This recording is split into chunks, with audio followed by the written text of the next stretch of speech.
आज हमारी दुनिया समस्याओं से भरी हुई है। ध्यान भटकाना, गलतना, पिनाकारिक, युद्ध, आतंकवाद, आर्थिक संकट, प्रतीक बीमारी, अस्वस्थ जीवनशैली और दूर। मनुष्य खुद को विभाजित करने में माहिर है। उदाहरण के लिए, हर धर्म में कई विभाजन है। आज हम अपनी सभ्यता के विनाश के कगार पर है। अगर अभी समाधान नहीं हुआ तो हम इस समस्या को कभी हल नहीं कर पाएंगे। हम खुश रहना चाहते हैं। हम अपना सर्वश्रेष्ठ जीवन जीना चाहते हैं। हमने हर जगह देखा है और खुश रहने और अपना सर्वश्रेष्ठ जीवन जीने के लिए हर संभव कोशिश की है। क्या हम वाकई अपना सर्वश्रेष्ठ संभव जीवन जी रहे हैं? खुद से पूछे, मैं अपना सर्वश्रेष्ठ जीवन कैसे जी सकता हूँ? इस सवाल का जवाब देना मुश्किल है। हम जो सही है, जो सत्य है, उसका समर्थन करते हैं क्योंकि यही सही काम है। गलत सूचनाओं के सागर में हम सत्य की पहचान कैसे कर सकते हैं? आप ऐसा करने के लिए पर्याप्त बुद्धिमान हैं। अपनी पूरी क्षमता का एहसास करें। सोचें, हर चीज पर सवाल उठाएं, अपनी आलोचनात्मक सोच कौशल का उपयोग करें और किसी चीज को तभी स्वीकार करें जब वह वैध हो या कम से कम उसका कोई उचित आधार हो। यह समझने के लिए कि सबसे अच्छा जीवन कैसे जिया जाए, हमें हर चीज को समग्र सार्वभौमिक दृष्टिकोण से देखना होगा। जो कुछ भी मौजूद है और उसे नियंत्रित करने वाले सभी सिद्धांत शाश्वत और अपरिवर्तनीय है। इसे समझना और स्वीकार करना सबसे अच्छी बात है जो हम कर सकते हैं। जो हम अपनी 5 इंद्रियों से देख या महसूस कर सकते हैं, उसे स्वीकार करना आसान है। हालांकि विज्ञान ने साबित कर दिया है कि मौजूद कई चीजों को हमारी 5 इंद्रियों से महसूस नहीं किया जा सकता है। विज्ञान ने इनमें से कुछ चीजों को साबित किया है, जैसे एक्सरे, इसलिए इसे स्वीकार करना भी आसान है। हालांकि अन्य चीजों को न तो सिद्ध किया गया है और न ही अस्वीकृत किया गया है, लेकिन हम यह निष्कर्ष नहीं निकाल सकते कि यह मौजूद नहीं है। यह मौजूद हो सकता है और जितना हमने सोचा था उससे कहीं ज्यादा महत्वपूर्ण हो सकता है।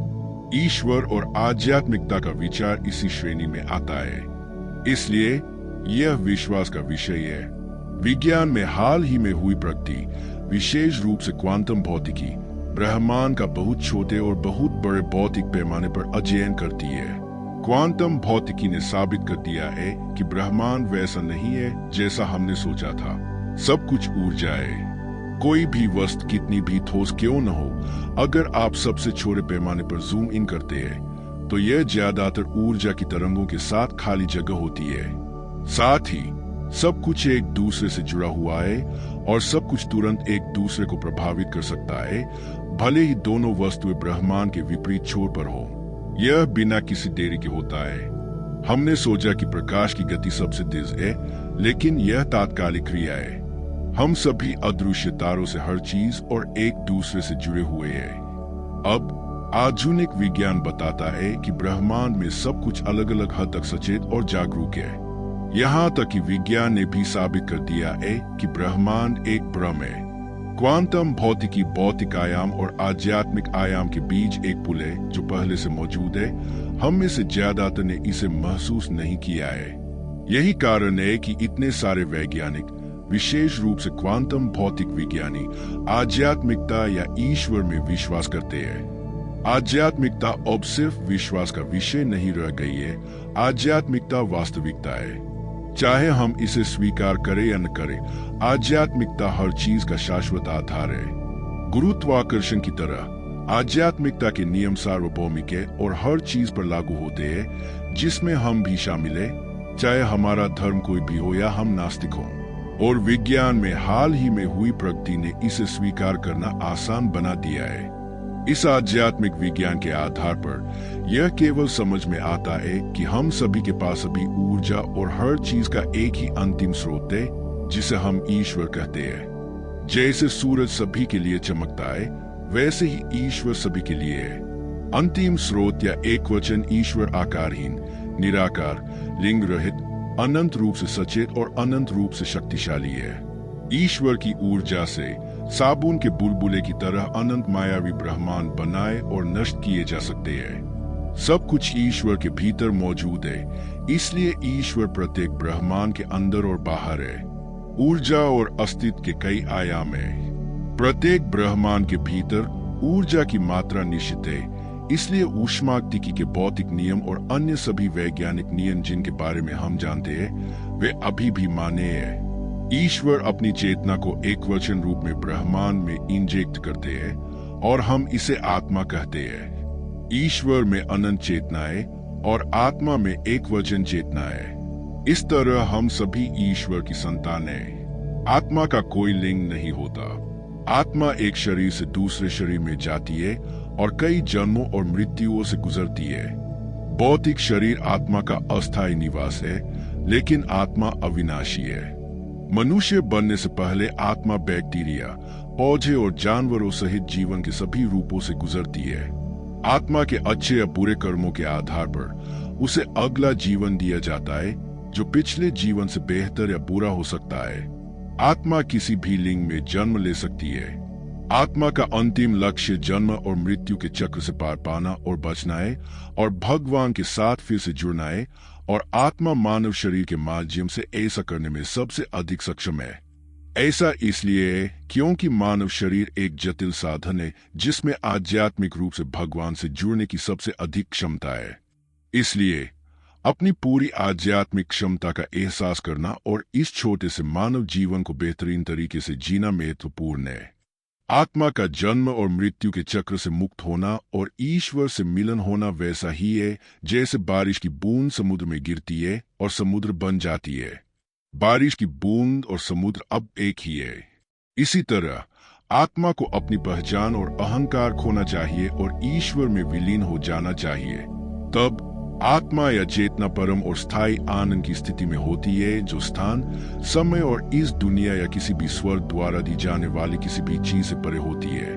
प्रत्येक ब्रह्मांड में ऐसे क्षेत्र होते हैं जो पृथ्वी से बेहतर या बदतर होते हैं। ये क्षेत्र स्वर्गीय या नरकीय हो सकते हैं और पृथ्वी लगा बीच में एक एज।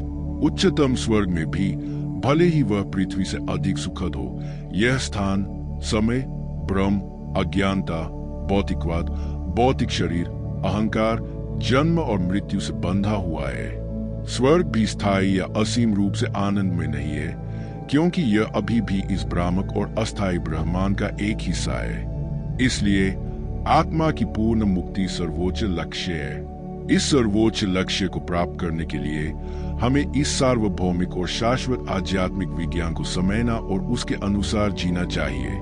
आत्मा ईश्वर के समान ही दिव्य सार से बनी है, इसलिए सभी जीवित प्राणी दिव्य है। तार्किक रूप से यह निष्कर्ष निकलता है कि एक जीवित प्राणी ईश्वर के रूप लेने का एक उदाहरण है। यह साबित करता है कि ईश्वर निराकार भी हो सकता है और मनुष्य, जानवर और यहाँ तक कि उच्च आयामों के प्राणियों जैसे और देवताओं और अन्य देवी देवताओं सहित रूप भी धारण कर सकता है। ईश्वर की ऊर्जा हर किसी और हर चीज में मौजूद है, जिसमें हर परमाणु और उपरमाणु कण शामिल है। अनिवार्य रूप से परम ईश्वर केवल एक है और विभिन्न देवता एक ही ईश्वर द्वारा निभाई जाने वाली विभिन्न गुणवत्ता और भूमिकाएं हैं, जैसे कि एक व्यक्ति बेटे या बेटी, माता पिता और भाई या बहन की भूमिका निभा सकता है। ऐसा कुछ नहीं है कि एक ईश्वर या धर्म दूसरे से बेहतर हो, क्योंकि वे सभी अंततः एक ही है। ईसाई धर्म, इस्लाम, हिंदू धर्म, बौद्ध धर्म, सिख धर्म, जैन धर्म और अन्य धर्म एक ही ईश्वर तक पहुंचने के विभिन्न मार्ग हैं। ईसा मसीह, पैगंबर मोहम्मद, भगवान कृष्ण, गौतम बुद्ध, गुरु नानक और भगवान महावीर सभी ने एक ही आध्यात्मिक ऊर्जा का अनुभव किया। उन्होंने बस इसे अलग अलग तरीके से व्यक्त किया और एक ही ईश्वर तक पहुंचने के लिए अलग अलग मार्ग बनाए। मेरा उद्देश्य निष्पक्ष होना और किसी विशेष धर्म का समर्थन नहीं करना है, लेकिन यहाँ हिंदू धर्म का उपयोग केवल एक उदाहरण के रूप में किया गया है, क्योंकि दुनिया भर के विद्वानों ने पुष्टि की है कि हिंदू धर्म इस सार्वभौमिक आध्यात्मिक विज्ञान का सबसे समावेशी, व्यापक और पूर्ण तरीके से वर्णन करता है। वास्तव में हिंदू धर्म नाम बाहरी लोगों द्वारा दक्षिण एशियाई भौगोलिक क्षेत्र का उल्लेख करते हुए दिया गया था। वास्तविक नाम सुनंग जिसका अर्थ है शाश्वत क्रिया। इस आध्यात्मिक विज्ञान का पालन करना हमारा शाश्वत कर्तव्य है। साथ ही एक धर्म को ईश्वर तक पहुंचने के एक मार्ग के रूप में परिभाषित किया जाता है, जिसे एक आध्यात्मिक गुरु द्वारा निर्देशित किया जाता है। सनातन धर्म या हिंदू धर्म में कई आध्यात्मिक गुरुओं ने आध्यात्मिक विज्ञान के हमारे ज्ञान के आधार की खोज की है और उसमें योगदान दिया है, और हिंदू धर्म में ही ईश्वर को पाने के कई रास्ते हैं। एक व्यक्ति अपना रास्ता खुद चुन सकता है। इस आधार पर सनातन धर्म या हिंदू धर्म कोई धर्म नहीं है, यह एक आध्यात्मिक विज्ञान है, जैसा कि हम स्कूल में पढ़ते हैं। सनातन धर्म या हिंदू धर्म अन्य धर्मों की तरह एक परम निराकार ईश्वर में विश्वास करता है, लेकिन इसमें कई देवता और अर्ध देवता है। इसे आमतौर पर कई देवताओं वाले बहुदेवादी धर्म के रूप में गलत तरीके से समझा जाता है, लेकिन यह अंततः अन्य धर्मों की तरह एक ईश्वरवादी है। चूंकि धार्मिक ग्रंथ आध्यात्मिकता का वर्णन काव्यात्मक या रूपकात्मक रूप से करते हैं, इसलिए इसे गलत तरीके से समझना आसान है। उदाहरण के लिए, यह एक तथ्य है कि पृथ्वी का आकार एक गोले जैसा है। हालांकि धार्मिक ग्रंथ इसे अस्तित्व के एक तल के रूप में वर्णित कर सकते हैं। यह अस्तित्व के अन्य आयामों के संदर्भ में अस्तित्व के आयाम को संदर्भित करता है और इसे शाब्दिक रूप से नहीं समझा जाना चाहिए। हालांकि हम इसका गलत अर्थ यह लगा सकते हैं कि पृथ्वी शाब्दिक रूप से एक डिस्क के आकार में है, जो स्पष्ट रूप से गलत है। इस तरह सभी धर्म गलत व्याख्या से प्रभावित हुए हैं। इसलिए हर चीज पर सवाल उठाना, समावेशी रूप से सोचना, समग्र रूप से सोचना, सार्वभौमिक रूप से सोचना और केवल वही स्वीकार करना महत्वपूर्ण है जो मान्य है। सार्वभौमिक आध्यात्मिक विज्ञान के आधार पर हम कुछ महत्वपूर्ण सबक सीखते हैं जो हमें अपना सर्वश्रेष्ठ जीवन जीने में मदद करते हैं। ईश्वर सभी जीवित प्राणियों के लिए है और सभी जीवित प्राणियों की रक्षा करने की परवाह करता है, चाहे वे किसी भी धर्म के हों। किसी व्यक्ति का धर्म उसका अपना निजी विकल्प होता है, ठीक वैसे ही जैसे उसका पसंदीदा रंग। सभी धर्मों के बारे में जानकारी व्यापक रूप से उपलब्ध है, इसलिए किसी को किसी विशिष्ट धार्मिक मार्ग के बारे में जानकारी देने पर जोर देना अनावश्यक और अनैतिक है।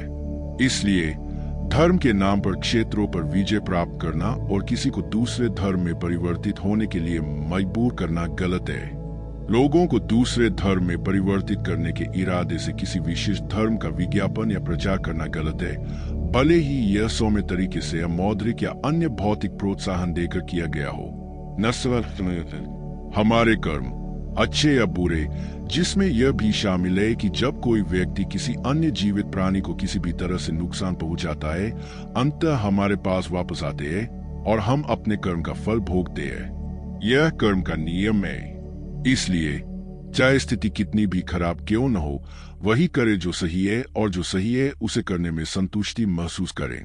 भले ही इसका मतलब व्यापार में कम लाभ कमाना हो, वही करे जो सही है, क्योंकि लालच गलत है। हर जीव एक दूसरे से जुड़ा हुआ है। यही कारण है कि जब आप किसी के लिए कुछ अच्छा करते हैं या बदले में कुछ लिए बिना स्वयं सेवक के रूप में काम करते हैं, तो हम बहुत सकारात्मक और वास्तव में खुश महसूस करते हैं। इसलिए हर जीव में खुद को और ईश्वर को देखे और हर जीव को अपना परिवार माने, क्योंकि हम सभी मूल रूप से एक ही है। दूसरों के साथ आपके व्यवहार और आपके रिश्तों में सुधार होगा। दूसरों की खुशी में अपनी खुशी देखें। हमारी शक्ति मनुष्य और दुनिया के रूप में हमारी एकता में है, इसलिए हमेशा समग्र और सार्वभौमिक तरीके से सोचें। इसके आधार पर ईर्ष्या, क्रोध, घृणा, हिंसा और युद्ध को समाप्त किया जा सकता है। दैनिक जीवन में ये मूल्य निर्णय लेना आसान बनाते हैं। अपने आप से पूछे, भगवान या इन आध्यात्मिक मूल्यों वाले व्यक्ति को इस स्थिति में क्या करना चाहिए। यदि आप इसके अनुसार कार्य करते हैं, तो आपका जीवन दिव्य हो जाएगा। आपके देश की सरकार सब कुछ नहीं कर सकती है, और कई चीजें न केवल आपके देश के बल्कि इस दुनिया के नागरिक के रूप में आपकी अपनी जिम्मेदारी है। आप एक वैश्विक नागरिक है, इस दुनिया को अन्य सभी जीवित प्राणियों के साथ साया करते हैं। इसे हमेशा ध्यान में रखें। चुनाव में मतदान करते समय याद रखें कि आप किसके लिए मतदान करते हैं। इसका असर आप पर और आपकी आने वाली पीढ़ियों पर पड़ेगा, इसलिए दीर्घकालिक विचार करें और सोच समझ कर निर्णय लें। आध्यात्मिक विज्ञान आदर्शवादी लग सकता है, लेकिन यह हमारे सामान्य ईश्वर के मूलभूत मूल्य है। अगर केवल आधे मनुष्य ही इन आध्यात्मिक मूल्यों का पालन करे तो हमारी दुनिया बहुत बेहतर जगह बन जाएगी। इसलिए यह एक बहुत ही व्यावहारिक पहल है। यह वीडियो मानवता की भलाई के लिए निस्वार्थ भाव से बनाया गया है, बदले में कुछ भी पाने की उम्मीद नहीं है। यह वीडियो किसी के द्वारा प्रायोजित नहीं है, इसमें कोई छिपा हुआ एजेंडा नहीं है और यह वीडियो YouTube पर मुद्रीकृत नहीं है, इसलिए मैं इस वीडियो से पैसे नहीं कमाऊंगा। आपको इस YouTube चैनल को लाइक बटन पर क्लिक करने या सब्सक्राइब करने की जरूरत नहीं है, लेकिन अगर इस वीडियो ने आपको प्रेरित किया है तो इसे जल्द से जल्द ज्यादा से ज्यादा लोगों के साथ शेयर करें। हर इंसान को इस संदेश को सुनने की सख्त जरूरत है। इस वीडियो को सोशल मीडिया, टेलीविजन चैनलों पर शेयर करें और रेडियो स्टेशनों पर ऑडियो चलाएं। आइए मिलकर इस वीडियो को धरती के हर इंसान तक पहुंचाए, खासकर उन लोगों तक जो अमीर और शक्तिशाली है और जो अपराधी, चरमपंथी और आतंकवादी है। जब भी आप जीवन में खोया हुआ महसूस करें तो अपने जीवन के महान उद्देश्य को याद दिलाने के लिए इस वीडियो को फिर से देखें। अपने लिए एक उपकार करें और अपना सर्वश्रेष्ठ जीवन जीने के लिए इस आध्यात्मिक विज्ञान पर ध्यान केंद्रित करें। शांति,